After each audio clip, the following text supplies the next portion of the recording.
we're live right now. These are the waiting to find out if we're live faces. Yes. So appreciate these. They're very exciting. Yes, we are live. Hey, everybody. Welcome to Dice Chart Chat with me, Liz Davidson, and with Mike Kelley from One Stop Co-op Shop. And so far, we have people who are first and not first over in the comments.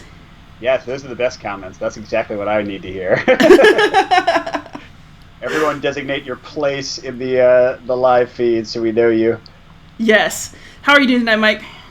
I am well. I always enjoy talking to you, Liz, and this is fun. I was saying to you earlier, I've never been the guest on a podcast or a live video thing. I've always been the host, so this is a little bit different. It's nice that I can just see you and not have to worry about any of the technical stuff on the other end.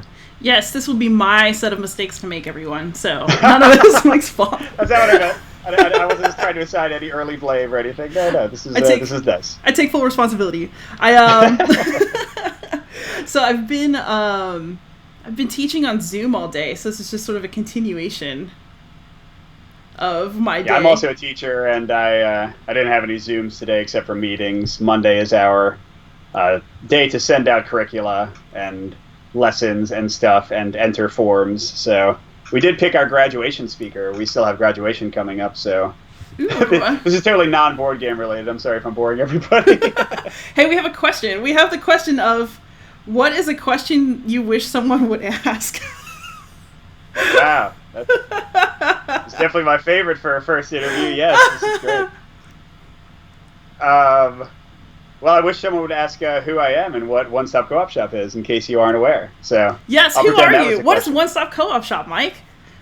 Yeah, so if you don't know the One Stop Co-op Shop, it was actually started by Colin, but I have kind of come on as a partner or a leader, or I don't know, whatever you want to call it.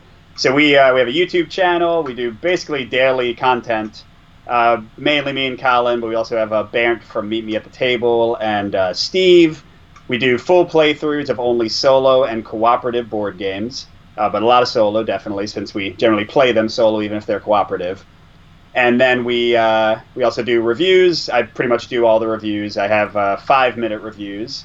They're called 5 and 5 because I discuss 5 key things about a game. And then we also have a podcast every week, every Sunday. Pretty much the same kind of thing. We do interviews with cooperative designers. We review cooperative games, other fun like news and chats. Liz has been on there numerous times. Probably the most of any guest, I think, besides maybe Jason from Every Night is Game Night. And then additionally, this is not as put out there as often, but I work with Peter, who's my podcast co-host. We have a LLC called MVP Board Games. We design board games. So I have 2 published games, 1 published expansion for one of them. And then we have lots of games in the pipeline, but a few under contract that hopefully will come out sometime, despite COVID and other exciting times in the world. Nice. All right, so before we get to the serious design questions that are appearing down here, like solo mode type questions, what is the best Jell-O flavor? I vote red flavor. If it's red, it's just going to taste better than the other flavors. Can I be honest that I haven't had Jell-O in, God, probably 20 years? But, actually, that's not entirely true. My mom makes a Jell-O cake that she's been making since I was, 6, where she kind of infuses the, white cake with Jell-O, liquid, I think. Ooh, is that good or bad? Oh, it's delicious. Oh, okay, it's Cool good. Whip over top. So I guess green. I always like the green flavor on the cake, so I'll go with that. Nice. Okay, so I actually don't play these, but what is your favorite unofficial solo mode? I actually tend, because I'm a reviewer, to review stuff that's officially from the box, because I feel like you review something that somebody officially put out there. But, I hate to do this. I don't want to plug things, but I really enjoy 2 solo unofficial things I've designed recently. So Magic Maze is a co-op I really, really enjoy, but the official solo out of that I find highly frustrating because it becomes more of a dexterity game because you're trying to flip these tiles quickly. Yeah. So I made a solo variant for that's been very popular on BGG. I'm happy that other people enjoy it, where you basically just play 2-player with one hand being each player, as goofy as that sounds. And then I did one for Quirky Circuits. You can see I have a love of chaotic, not real time or programming or those kind of things. I did one for Quirky Circuits that I just put up recently, and I did a video of it. that again takes what is a cooperative game that entirely relies upon limited communication and knowledge and kind of made it work as a puzzle game. But not talking about one of mine because that's dumb. What would be an unofficial solo? I did a video on the Conan, the Monolith Games Conan. Somebody made they made a unofficial solo for the Batman Monolith game, and somebody ported it over to Conan. That was good. Besides that, I like the Outer Rim one. I don't know if you ever saw that, Liz. Outer Rim already had a solo, but it's not like, it's more like a variant on it. But they took each of the pilots you could go against, like Boba Fett and Han Solo, and gave it a like variant thematic spin where Boba Fett like does things more than Han Solo does those things more. So I don't know. That's a few. I'm sure I can think of a favorite later, but those are some I like. Fair enough. All right, so here's a question. Everybody knows this for me. It's Mage Night. What is your favorite game? I actually don't know what your favorite game is. Do you have a favorite? No, that's easy. I say this a lot on our podcasts and videos sometimes. It's Arkham Horror, the LCG, the card game. That's right. And then Spirit Island usually comes up second, although that's a little bit more up for grabs. But yeah, definitely love co-op. I'm a big Lovecraft fan. I've spent way too much money on the LCG, so I kind of have to love it, right? Or I have buyer's remorse or something. That's fair. Okay, I have a question for you, actually, before we go on to the next question, which is, do you like 4 Against Darkness? I haven't played it. It's been recommended several times on the Slack. So yeah, I've heard good things. I'd be totally into trying it, but no, I've never tried. What kind of game is it even? I've actually never looked it up. So it's like this procedural dungeon crawler where you can actually just get the PDF off of, is it DriveThruRPG? Somewhere, one of those sites, but you can also just get the book off of Amazon for like $12. It's very cheap, and there's all these expansions for it, and you're basically drawing the dungeon on a piece of graph paper. Like you roll dice to get the next room, and you keep all of your your character's information on little index cards. But what's even cooler is that since you like Lovecraft, you should listen to the next couple episodes of my podcast, which is called Beyond Solitaire, for everyone else, because I interviewed Marco Arnaudo, the Marco Wargamer, now Marco Omnigamer, and he's designed a Lovecraft game set in the 4 Against Darkness universe, where your characters die constantly, and he's figured out how to kind of subvert Lovecraftian mythos to allow you to do all kinds of really cool stuff within the 4 Against Darkness world. That's awesome. I do love, I don't know if you ever played this, Liz, but I used to play Advanced Hero Quest back in the day, and they had a great procedural system where you would like roll, like you could literally just walk in and it would be like, do you have a T-junction or a left turn or a right turn? What's the next room? What's in that room? What treasure's in that room? Like, D20 and D100 tables for days, but it was a lot of fun, especially when I was a teenager, to just kind of troll through those things. Awesome. All right, what is the best movie that you have watched during the quarantine? Oh. Ew. So I haven't actually been watching very movies. It's not Dice Tower appropriate. I do not recommend it for children. I've been getting a huge kick out of The Great on Hulu.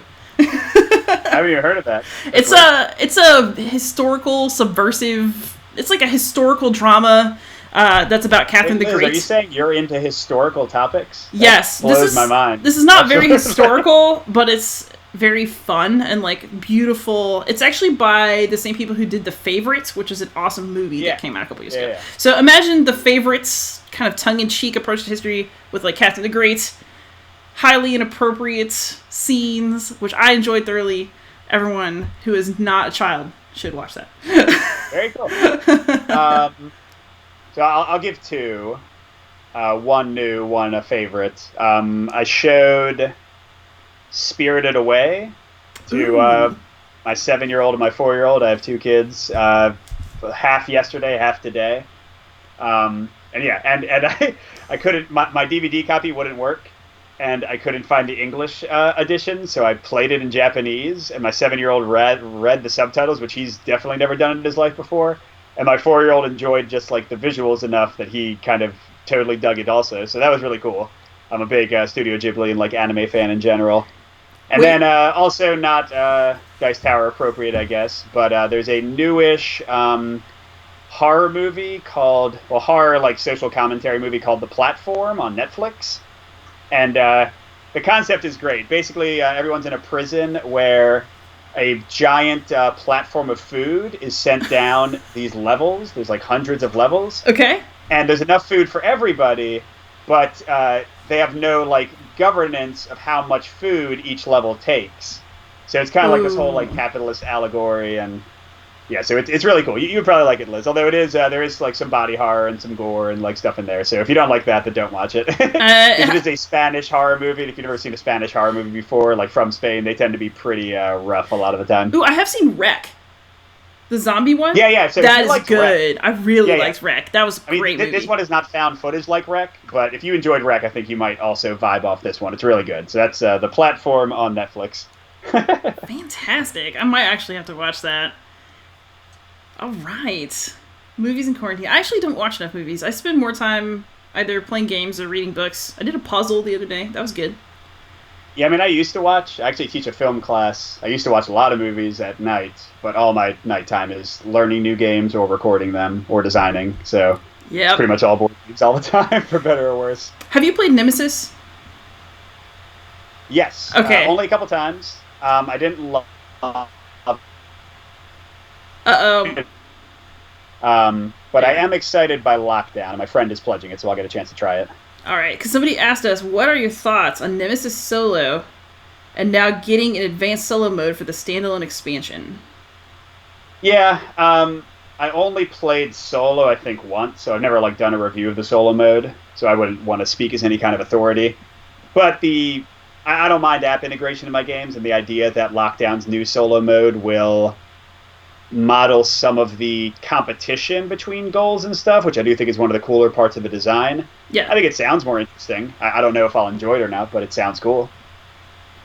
Yeah. I mean, I know nothing about I haven't actually played Nemesis at all, so, there's so many games out there, I don't get around to everything.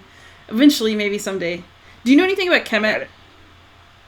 Yes. I played Kemet, again, like twice.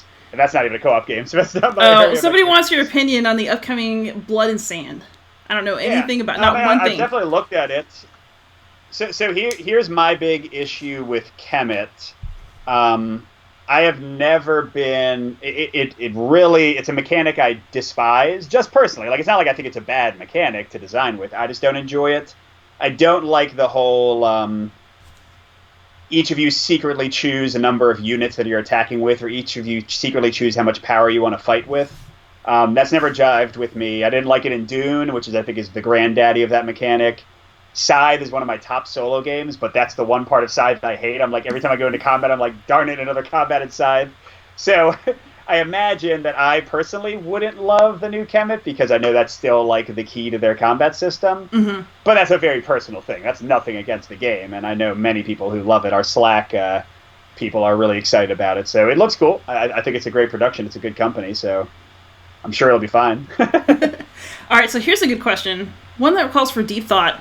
Mike, what would your dice guy or animal be if you were on Dice Tower and you had a dice guy? So I'll be, this is probably sacrilegious to say, I watch almost no Dice Tower. Mike, how could you? So, like, when, nothing against Dice Tower, I think the guys are great when I've met them all. So Liz talks about dice people, and I don't even, like, know what they are. Like, Liz was just saying before we got on here, she's like, I have my own dice person, and they're this color. And I don't know what that means. So what would my dice person look like? Yeah, or if you had an animal. Like red as a color. You like red? Okay. Oh, an animal. If it could be an animal. Like a dice animal? Sure, mine is most people don't have an animal, but... Like a cool like kangaroo die? That'd be neat, right? Actually, yeah, I think that would suit you pretty well. Yeah. Like I have like a little like a mini die in my pouch. Yeah, right? That'd actually be really cute. You're That's always what you brought me on here for. Bouncy about games. Just the cutting, insightful opinions and thoughts. Yes, you're absolutely getting those out of me after 9 o'clock at night. So you're a teacher. I don't know about you, but do you exist on teacher time? Like by 9 o'clock, this is actually past my bedtime. So I struggle. I mean, since I record at night. Yeah, we've talked about this before, but Liz records during the day. Since my kids don't go to bed until like 8:30 p.m., I record all at night. So I'm kind of a night owl, but my kids still get me up at 7 a.m. or 6:30 a.m. every day, so I just don't sleep as much as I should. Don't recommend it, but that's where I am. Yeah, for me, I think I mean, I'm always wearing my Fitbit when I record. So sometimes when I turn my wrist, you can see it, and sometimes it says things like 4 a.m. That is accurate. I'm probably up that early. I like to get up early. Wow. I do not like to stay up late. So I will. If you're gonna catch me recording at a weird hour, it'll be an early hour. Ooh, here's a good question. What's your favorite video game? I've been playing a ton of them during the quarantine. Favorite. I'm replaying Super Metroid. That's definitely a favorite for a long time. I'm replaying Dark Souls 2, so like the whole Souls series and Bloodborne I really like. And then, probably an RPG. If I wanted to go JRPG, might be Chrono Trigger, Ooh. Japanese RPG. And if I was going to go American, it'd be a toss-up between Fallout 2 and Fallout 3. I really like the old isometric ones, but Fallout 3 is an amazing... Like, that just...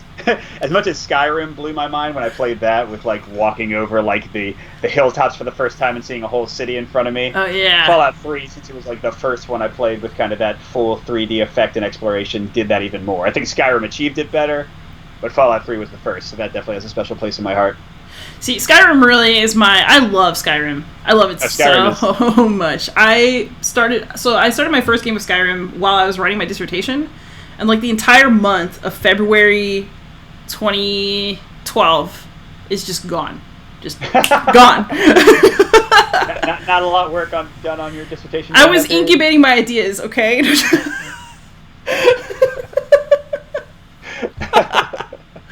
So right now, I've actually been playing a lot of Animal Crossing. So I didn't go in today, but I'm going to have to go in soon because it's just a new month. So I'm going to have to go figure out what new fish and bugs there are to catch. Yeah. I mean... I've been doing Stardew Valley, which is new to me for the quarantine. But luckily, no time passes, so I don't feel any kind of, like, latent guilt that I'm letting my sheep and my cows just starve to death. They'll be 100% fine the way I left them when I come back to the game.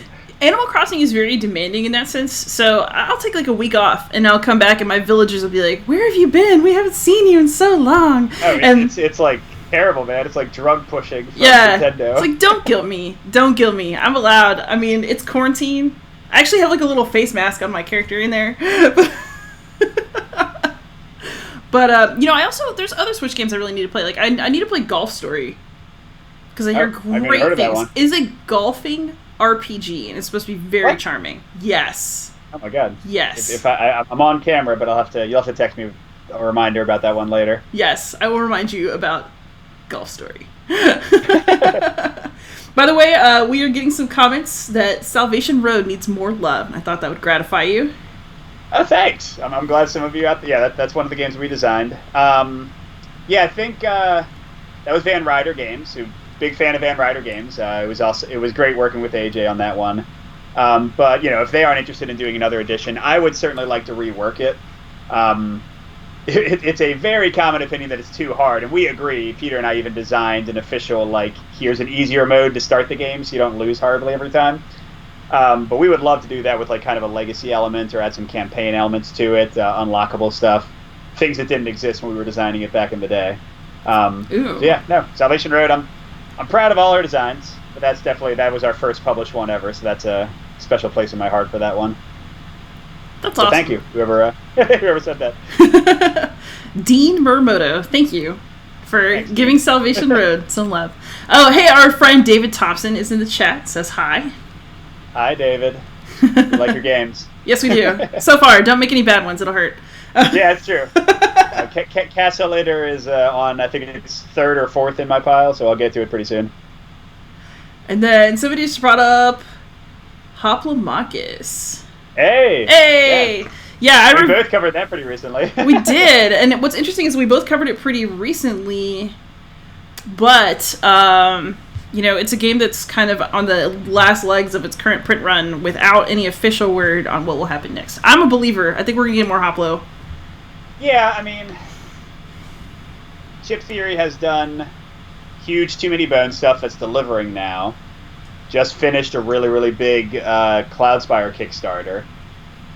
Unless they're going to do a 4th game. I mean, I guess they already have Triplock, but, a 4th, big game, which they could. I would love to see more Hoplo. Actually, Peter has it right now, has my copy right now, getting ready for the podcast, and he is, he's like adoring it, like more than me, because you know, Liz, you like Hoplo more than I do. I like it a lot, but you love it, and Peter's like I think almost on your level. He's like, this game is awesome. So, yeah, I absolutely. I guess I'm the oddball here. But no, Hoplo is awesome. Definitely, yes. Yes, my friend Josh likes to talk about how he borrowed my copy and almost stole it. Actually, I got it back from him right before COVID, and I'm so glad I went to that game and I got my game back. I would have been so upset. Your videos might have never happened. Josh would have been holding them hostage. Right? Nah, he's not that kind of guy. But I would have been crushed to, like, not have my... I've been playing, like, old favorites because, you know, we're home. You know, it's a good thing. Yeah. All right, so we got... Hey, y'all, we got knocked out there for a second, but we are back. Sorry about that. I'm assuming we're back on. If I could get a comment that indicates that we are, I'd be really grateful. All right, so a new comment just popped up. I heard some of the question. I heard an adventure game with exploration, and that's about so this person wants an adventure game with exploration that can be soloed, but also works with 3 to 4. And where would they start? Like, I don't play things that I don't care about 3 to 4 player games. I only buy things for solos. I don't know. What about? Okay. I don't know. Like, I have Dungeon Degenerates in my pile. Would that work? Dungeon Degenerates does not really have exploration. Okay. Unless you count... I mean, it depends on what they mean by exploration. If you mean, like, literally, like, uncovering tiles or finding out what's in a space, that's very different than... like, Dungeon Degenerates, you can have events happen, and you can go down different paths for a campaign, which I would consider, like, kind of, you know, immersive, discovery-based gameplay, but I wouldn't call it exploration. What about maybe, like, Hexplore It? Hexplore It I did not like at all, so I can't recommend it. But I did only play the first set. I think it's Farce of Ahriman, so I've heard the other sets get better. A few that I might say, Aftermath. Again, that's not like full-on exploration, but you go to new maps as you go into it. Now, the rule book is rough, but that's a really good one for solo and 3 or 4. I like Journeys in Middle-earth. Not everybody likes the app for that, but that's got fun exploration. I love the card play in that one. That's pretty popular, and that's great solo. You kind of want to do it two-handed. I think you might even have to.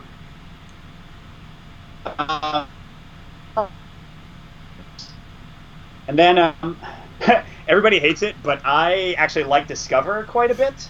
Now, I did like that more solo than co-op, but you can find copies of that for like $15 now, so that's one you can check out. Tainted Grail, I ended up not liking as much, and I think 4-player would be tough for that one, but 3 works okay. That's got good exploration in it. And then... yeah, I don't know. There's a lot of crawlers are coming to mind, but that's not really what they asked about. Yeah, that's the thing. Huh. I mean, Mage Knight. Would you recommend Mage Knight 3 to 4 player, Liz? Oh, how much time you got? Sort of exploration. How much time you got? Yeah. You want to play for 10 hours? I mean, I do. I would probably tolerate that, but... There you go. Ooh, I actually have to answer no to this one. Did either of us get to try Blitzkrieg solo? So fun. I actually have it. All right, so I know Mike Delicio played Blitzkrieg solo, and we'll be reviewing it soon, or he already has, but I haven't played it yet. Yeah, I'm not either. Interesting.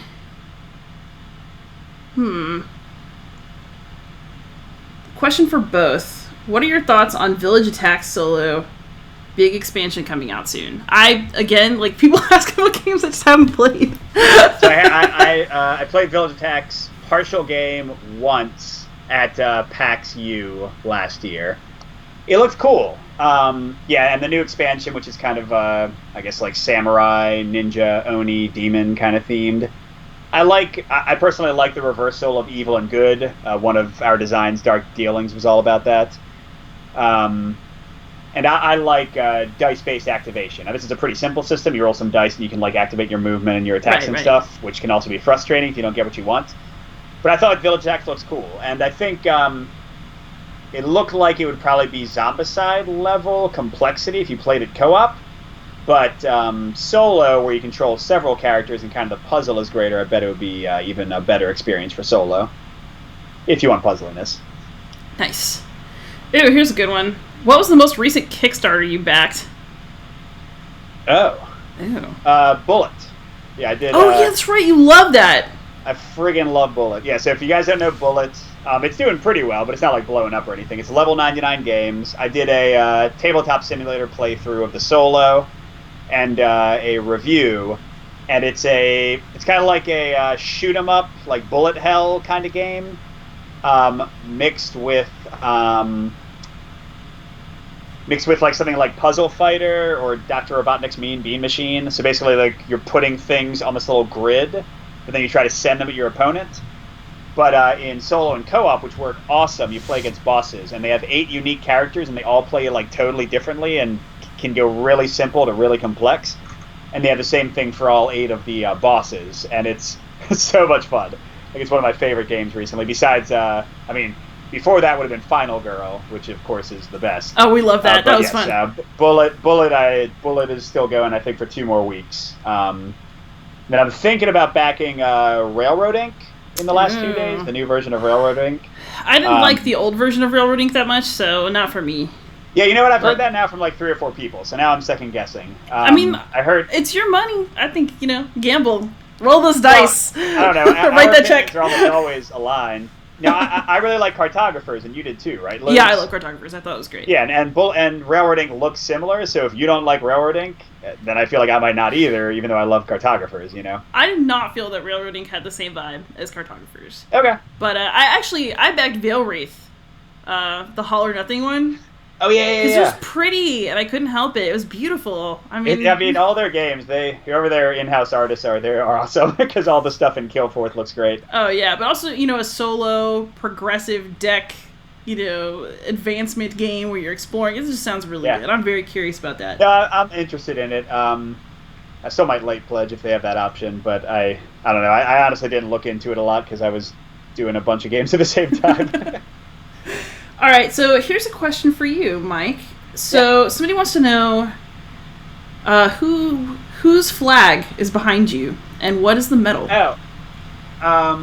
So my wife worked in the Air Guard and the National Guard, but as a civilian contractor for all of them. She's never been officially like a member of the military. So she either switched.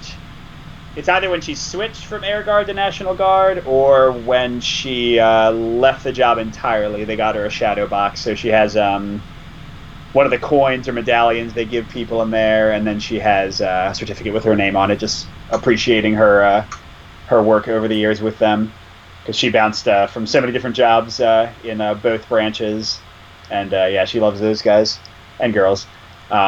So yes, so it is not like a shadow box in memory of anybody. It's just an appreciation shadow box. Nice.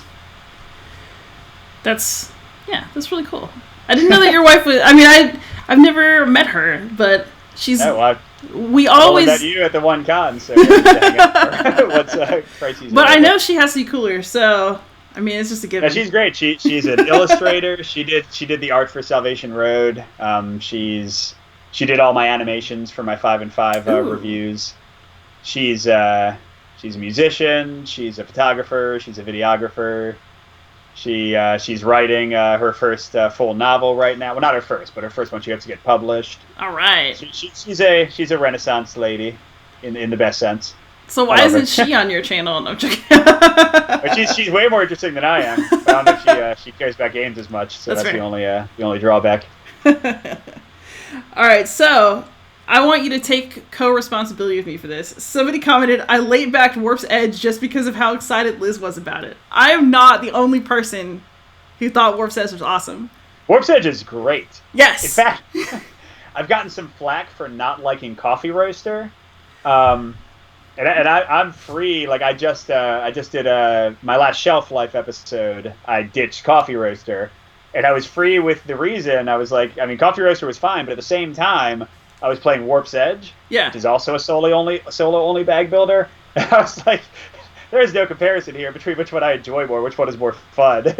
Now that might just be theme, but I also found the mechanics way more engaging, and also I thought there was much better variety in Warp's Edge. Coffee Yeah. Roaster, despite the different roasts and blends, I felt like I was doing the same thing every time.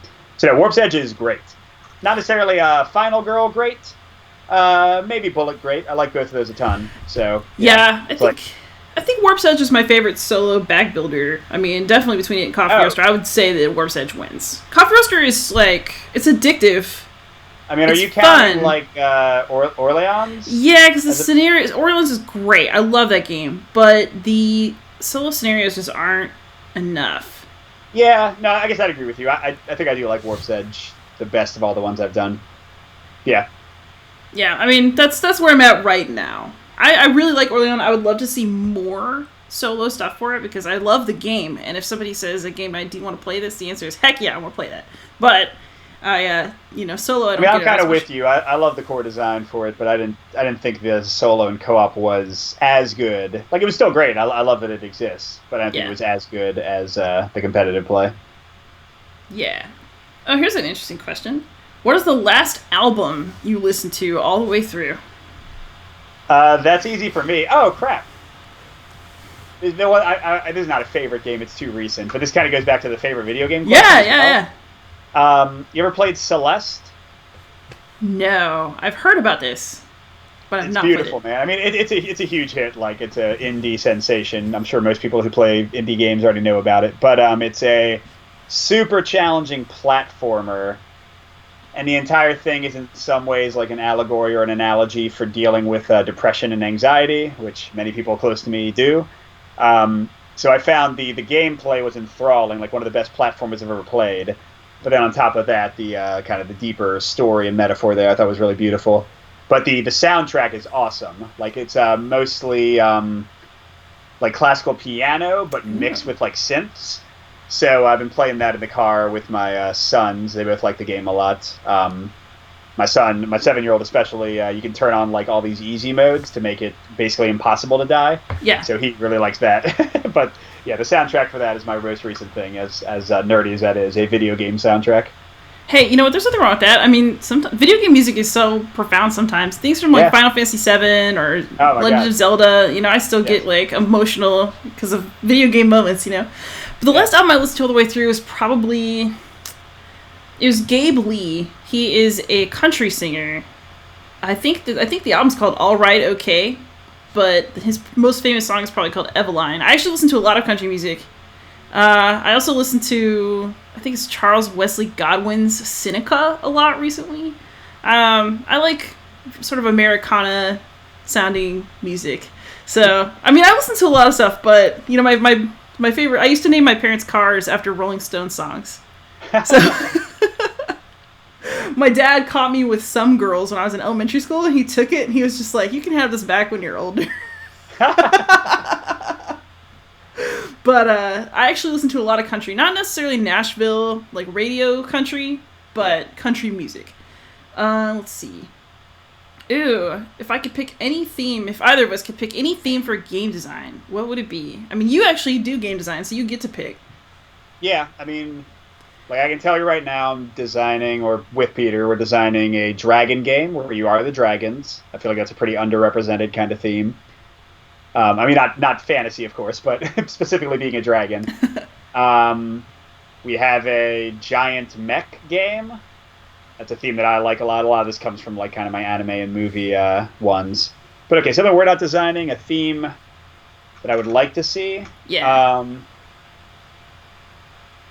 I mean, I guess this isn't really underrepresented, but I love film noir and like detective movies and stuff. And both Liz and I love detective. Oh crap! What's the subtitle? It's not the Portal Detective. Detective City of Angels.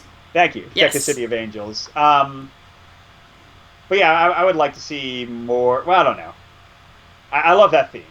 I don't know. You answer, Liz. Let me think of another one.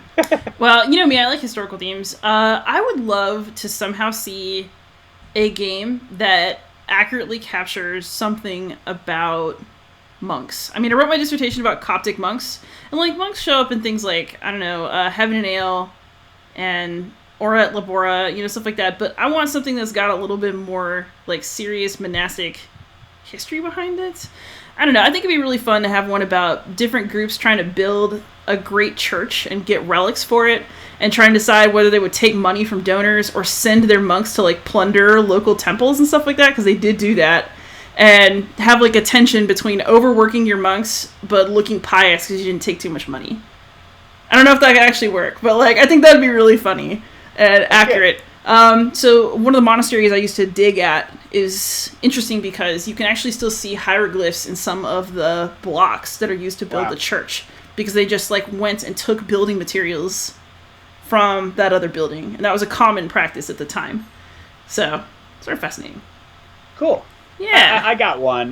This is one I have a nascent design idea I'd like to do, but you ever play, this is a super old game, there was a computer game called King's Bounty that was in a way like a precursor to the Heroes of Might and Magic video games. Ooh, okay.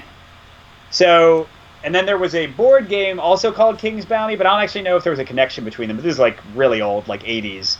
But it was a bounty hunter theme, and like fantasy bounty hunters. And I've always liked the idea of like bounty hunters, like in the romanticized way, of course, not actual bounty hunters. So I think that'd be kind of cool, like another fantasy bounty hunter, even like a sci-fi bounty hunter. Like Outer Rim has a bounty hunting like path you can go down, but it's super like low key and just one of the things you can do. So I would like a game where you have to like track down people and then prepare for the fight with them, and then have like a cool combat system. Like I'd be totally into that. Ooh, that sounds really good, actually. I would be down with that. Well, if I ever get around to making the one I have, I'll let you know. All right, let's see. Oh, what game do you love that Liz hates, and vice versa? Oh, man. Our tastes are relatively aligned. I would say that I feel like there are games you're more charitable to than I am. Well, I forgot. Did you like Cloudspire? I did. Yeah, I like Cloudspire. Damn it. Okay. Hey, it's Dice Tower, Mike. I don't watch the Dice Tower. Sorry, everyone. Okay. I feel like there's one that we disagreed on. Wasn't there one that we had like a debate about? I really did not like Legends Untold. That's right. No, I really don't did not love like Legends Untold, but I think it's a lot of fun, and Liz definitely did not like that one. So that was like the podcast episode we did together. That's a good one. Yeah. Now, how about the other way around? One that you like that I don't like. I used to be more charitable towards Dragonfire than you, but I got tired of it. No, neither of us like that. That doesn't count. That's a weak answer. I don't know. I mean, what reviews have I put out recently? Like, did you disagree with any of them? No. I mean, honestly, I've probably been pretty bad for your wallet recently because we've both been playing all these war games. I mean, we could say Hoplomachus. Like, I think it's pretty good, and you think it's like, what is it? Your number 2? Yeah, that's my number 2. Like, that game is like board game drugs. I love that game. Yeah, I'll play it again and again. I mean, that's definitely... I like it a lot, but that's definitely a wide gap, I think. So there you go. Yeah. I mean, I would say that you and I don't tend to have, like, extreme oppositional viewpoints on games, but we definitely have ones that I'll like more or that you'll like more. Yeah, I mean, with you not liking Legends and like, do you like Pathfinder adventure card game? No. There you go. I like that a lot. That's like in my top 10 for solo. So there Absolutely you go. That's a good one. I mean, if you don't like Legends Untold, I figure you aren't going to like that either. It's just piles of dice and randomness. Oh man! All right, here's a good question. What game do you love to play but can't get to the table? See, this is why I solo game. Because I got to play all the Mage Knight I wanted this quarantine, and I'm not sorry. I mean, I won't say I love the game yet, but I worked really hard to track down a copy that it was cheap enough that I would, like, let myself get it. Yeah. And that's Kingdom Death Monster. And I think I've played 3 Lantern Years, and then I've just been so, busy with content and new games coming at me, and I still haven't even done, like, a video of it. So I'd like to love it. I expect I might. Yeah. Yeah, but that's one I've barely touched, and I just have it sitting on my shelf, and it takes up a lot of space when it's sitting on your shelf. So I also have Kingdom Death Monster, but I haven't started yet because I just ordered glue. What did you order? Some super glue and some sprue clippers. Like, I have to actually, like, figure out how to put these miniatures together. I have idea. I've talked about this before, but I hate putting miniatures together. I don't really deal well with miniatures in general. Like, they're not a big selling point for me. So I was lucky. I bought a used copy, so I had all the survivors put together and the lion, who's all you fight for several years. Right. And then my friend Jerry, who's a big miniature gamer, he put together all the rest of my pieces. Like, he just enjoys putting together pieces. He hated the Phoenix. He said that was a nightmare. Um, but he has all my stuff. He also has all my Skyrim miniatures. I'm supposed to be covering the new Elder Scrolls miniatures game, and he has all my stuff for it. So yeah, like at some point I'll just have to risk it with quarantine and get my miniatures back. You're gonna have to tell me how that is, because I love Elder Scrolls, but I don't know how a board game of it will be, because I have so many expectations that are based on the video game. I mean, from what I've read of the rules, I haven't played it yet. It's very similar to the Fallout Wasteland Warfare that I did a playthrough of recently. Okay. And I mostly like that system. Skyrim has they put more time into the solo mode. Right. And like solo co-op, so I'm expecting I might like it more than Fallout, even though both those settings are close to my heart. Because like this one, they have like your dungeon delving, and there's like the Draugr or whatever you call them. There's like undead guys, and they only activate if you're within like a certain awareness distance. So it sounds like it might be kind of like some fun like stealth aggro elements in there. Ooh, that sounds I'm excited exciting. to try it, but we'll see when it happens. All right. Okay, so somebody said, Mike, have you done a solo game yet, and has Liz play-tested it? So, I'll answer my end of that. I don't play-test games because I review them, and I have a reviewer's instinct. Also, playtesting is a lot of work, and I'm already doing a podcast, a channel, game reviews, just started these live chats. Absolutely not. Every game we've ever designed, including the ones that haven't been released yet or haven't been finished yet, is solo capable. I've never designed a fully solo game. One design that's popping around in my head right now I'm thinking of it as only solo, although I could see how I might like kind of tack on co-op, but it probably would not be as smooth as some of our other designs. But I mean, Dark Dealings, our competitive card game, that has like a solo variant, so it's not co-op and solo like the other ones. Right. It's like there is a solo way to play that's I think pretty fun.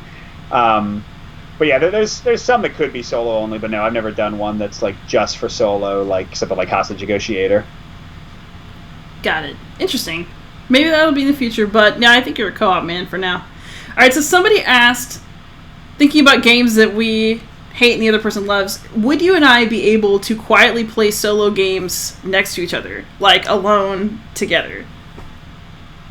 We're not quiet people.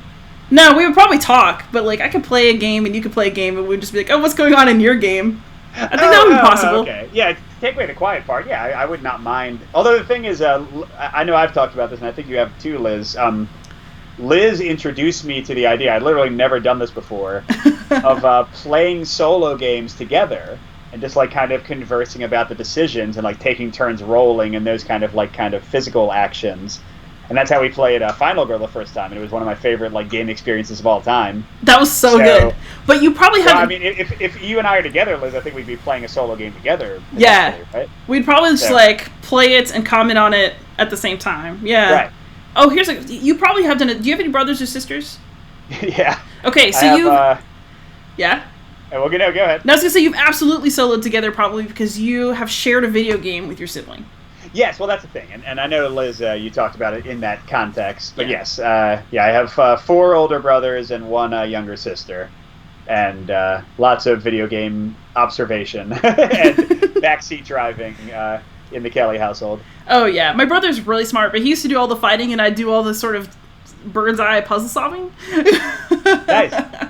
That's a good way to divide it, all the Twitch stuff that requires, the experience with the game. Yeah. Although, I actually had... So, when I was in college, I brought my N64, and I had, a little TV, and me and 2 of the guys in my dorm all had one shared file of Ocarina of Time. And we would, after dinner, it'd be like, oh, you want to go play Ocarina of Time? And we would just pass the controller back and forth and just hang out and play Ocarina of Time. It was amazing. It was one of my favorite experiences ever. So, our character was named Hubliza for Harry... Brent and Liz. Very nice. Good memories. Alright, somebody wants to know, do either of us have any regrets about making our hobby more than a hobby as content creators? Oh, man. You want to go first, Liz? Yeah, I will say generally no, because I think solo gaming is inherently social in the sense that you want to play alone and then go talk to other people about it. And if I had not started my channel and started my site and started being on social media, I would not have met my favorite people to talk about solo games with. And I find that so enriching that I would never take it back. I do occasionally get tired because I feel like I have to play certain games as opposed to just doing what I want. So if I ever don't post a video on my channel for a couple weeks or am just being stubborn, that's what that is. So I'll just take the time. Yeah, for me, my favorite part of doing the content creating is feeling of service to gamers. Like, those are my favorite comments. I'm sure you're the same way, Liz. Like, when people are like, hey, you helped me make a decision about this game. Or, yeah. Oh, this looks like something I would love. I never would have heard this otherwise. Like, that makes me feel really good, like, helping. And I think that's kind of what makes both of us good as teachers as well. Oh, yeah. But yeah, like, sometimes I reflect on, like, if I play a video game at night, I feel like I'm, not doing my job, my second job of content creating and designing. See, that's the thing, like, content creating and designing kind of use up similar time frames, and I'm in, like, a similar mindset. Definitely, like, not watching very many movies anymore. I don't have as many, like, nights hanging out with my wife. And again, that all comes down to having kids. Like, I love my kids. But if I didn't have my kids bouncing around, then my free time would be a lot more fluid. But yeah, like, basically my non-kid time is board game time. Luckily, Right. my wife is so, as we already said, like, creative and kind of involved in so many creative pursuits that we both kind of, in parallel, are doing our stuff and creating our content, whatever that content happens to be. So I wouldn't say regrets, but I do sort of think of, like, hey, what if I wasn't doing this? You know what I mean? Yeah. It's definitely an interesting thought experiment. Yeah, it's one of those things that sometimes it's an obligation, but most of the time it's something I really enjoy, so I wouldn't actually trade it out. Well, no, I love it. I Yeah, wouldn't be doing exactly. it. Like, it's not like I'm getting a lot of money from it or anything. No.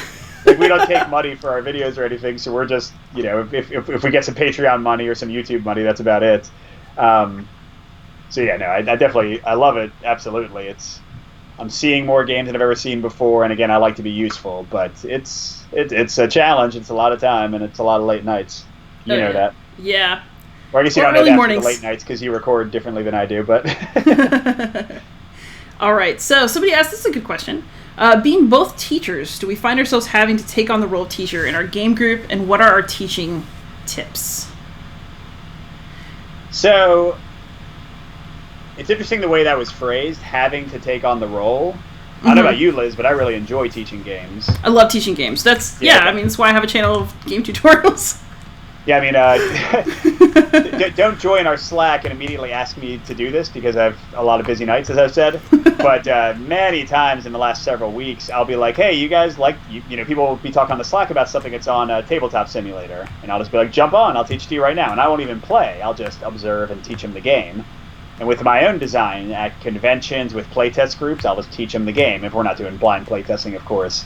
So now I love teaching. What was the other question? Tips? Yeah, teaching tips. I've actually said we should do a pod about this. Yeah, a lot of the... I think you had mentioned, want to do a podcast about this sometime, right? Yeah, but just in brief... First of all, I'm always teaching solo and co-op, so that's a little different. I know there's a different expectation with teaching competitive. Like, people, I've had this before. People feel like I didn't explain a rule clearly enough, and they're mad at me because now they lose and I win. That's kind of a different thing. But just focusing on co-op and solo teaching. Well, I guess I'm not teaching solo too often. But co-op teaching, basic stuff like start with what the end goal is. Play as you teach if the game allows it. Don't think you're too good for the easy mode or the handicaps. Use them.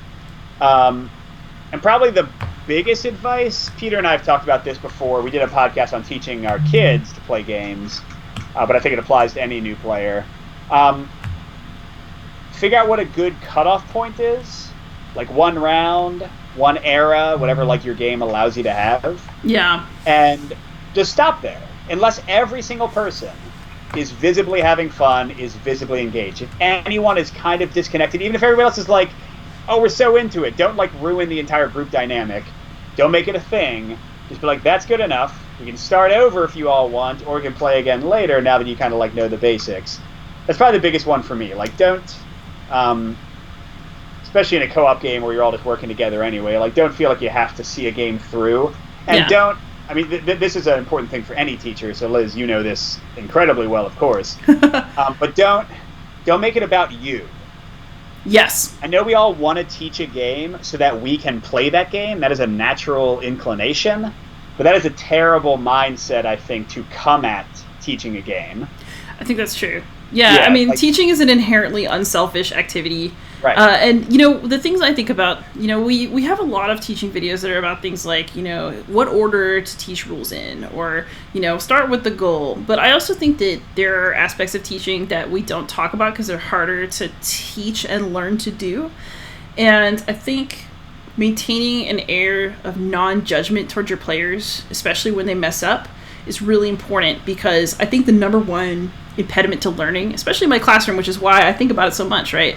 The moment somebody feels stupid and like somebody saw is the moment they're gone. And so if you are creating an environment where somebody feels judged for making a mistake, then you haven't taught a game well, even if your rules teach was perfect. And it's people will remember the experience of playing that they had with you, regardless of the perfection of the teach, which is your favorite term, Mike. You know, it's all, teaching is about how you make people feel.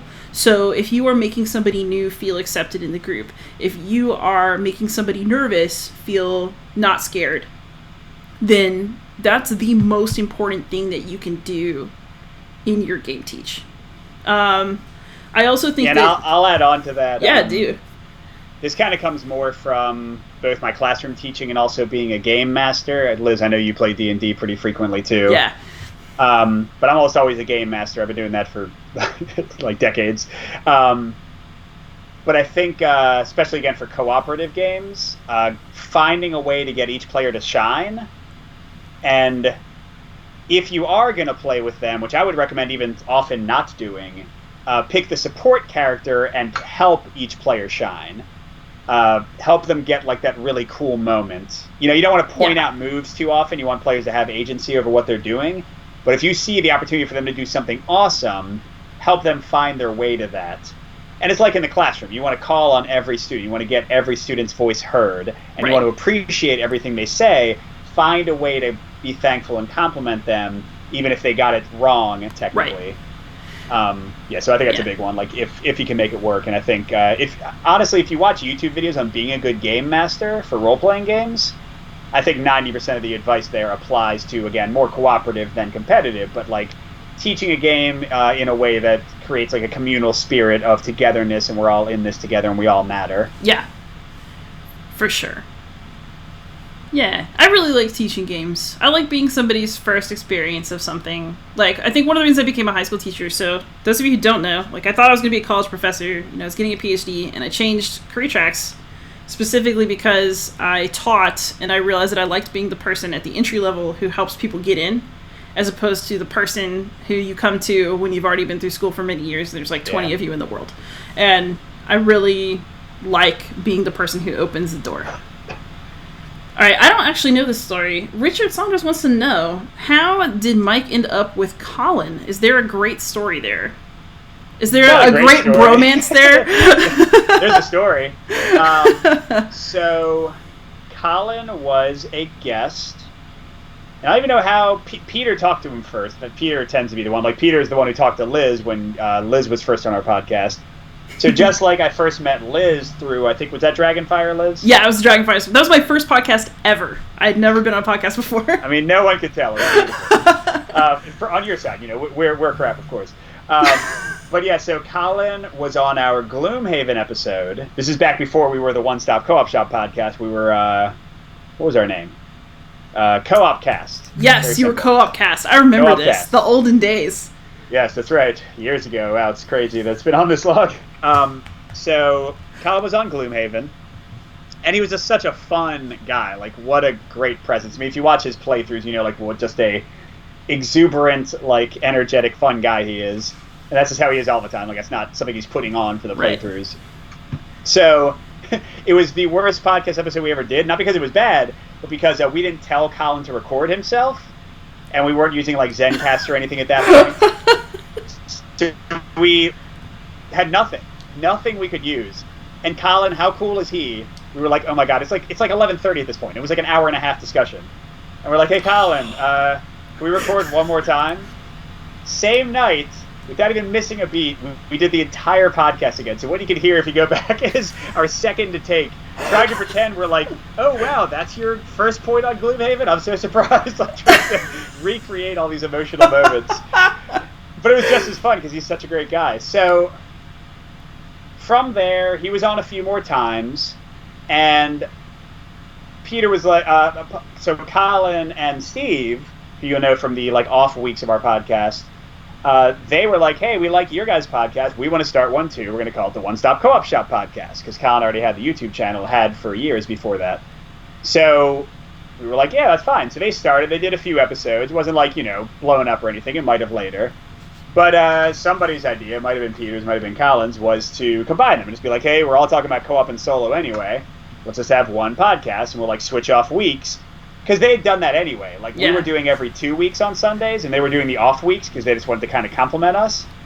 So we were just like, oh, I mean, we can literally be the exact same thing, except we'll share all our listeners, and we'll have content every week.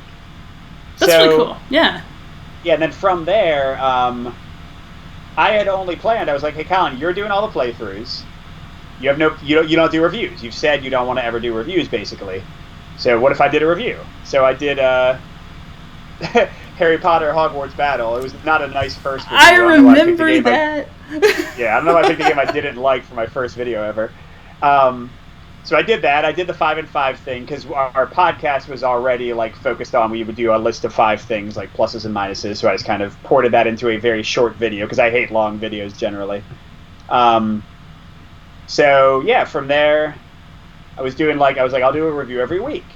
So then the big thing, people who follow the YouTube channel know about this, Colin kind of had like a crisis. He was feeling like he wasn't spending enough time with his family. He was feeling like it was more of a job than fun for him anymore. So he was like, I'm going to close the YouTube channel down. Like, no more One Stop Co-op Shop. And I was like, I mean, I'll do it. Like, I'll take over for you. So he was like, oh, okay, that's fine. So for a little while there, I was doing like all the playthroughs and still doing my reviews. But then happily, he felt comfortable with it again, and he came back. And he was like, so now he only does games he wants to do. That's why he'll do like, he's doing like 15 sessions in a row of Sword and Sorcery, going through every like mission for Sword and Sorcery. Because he's like, I don't care, dude. I can do whatever I want now. So yeah, so he like just does whatever he wants. He does campaign games. He like never feels obligated. He never feels like he has to like cover something for a review. And I like take on all the new games. Like, people want to send us games. Like, I'll do all that kind of stuff. That's nice. That's a good relationship. All right, we are also we're at the bottom of our hour. I'm gonna take one more question. One more question, and we'll close out. Okay. So I just thought this was a good question to ask. So you guys clearly make it through plenty of rule books. What are some suggestions for learning and digesting rules effectively? So I'll give my one piece of advice. I think, well, first of all, it's okay to watch videos. I do it all the time. Just in truth. The other thing, though, is that sometimes if you're feeling stressed out or frustrated and the rules are all just kind of garbled in your head, it's because you need to take a break. So I've definitely been looking at rule books and just not been feeling it and thinking, oh God, I'll never get this. And then I go take a nap or eat a snack or like come back the next day and the rule book is crystal clear. It was fine. So take your time, and when you're getting overly frustrated, just stop. Do not force yourself when you're not ready. That's a good one. I'm not the best for this one because I write all our rule books, so I feel like I get them better than the average person. But I will say that what I do for the games I'm covering, and I think this is probably good advice for anybody, I'll kind of muddle through the game. And again, this is like solo or co-op. Again, I play almost no competitive games, so I don't have to have that negative experience of like putting it in front of people when I don't know what I'm doing. but I'll just muddle through the best I understand, and then I'll read the entire rule book again after I've done that once or twice, and I'll like literally write down notes like I messed this up, I forgot about this, and I'll have like 5 to 10 bullet points, and then I'll play again with that like little note sheet next to me, and I'll play it right. Now that might be a little too formulaic for people, but it works for me. Like I get to the game quickly, so I'm not just like feeling bogged down by the rule book, but then I come back and I don't, generally speaking, make like those horrific mistakes that just stick with me forever because I just never learned it right. You know, because I force myself to read through the entire thing that second time, like with a fine-tooth comb, because I understand the rulebook the second time so much better. Yeah. Once I have some context. I don't need all the context. I've only muddled through some stuff, but I have some context. And if you don't want to do that, I would do what Liz said. Watch a video playthrough, then read the rule book with the knowledge you've gained from the video playthrough. I never learn games just from videos. That's not how I operate. But I think a playthrough, like, for example, a Dice Tower or Beyond Solitaire or One Stop Co-op Shop playthrough. 3 really good ones.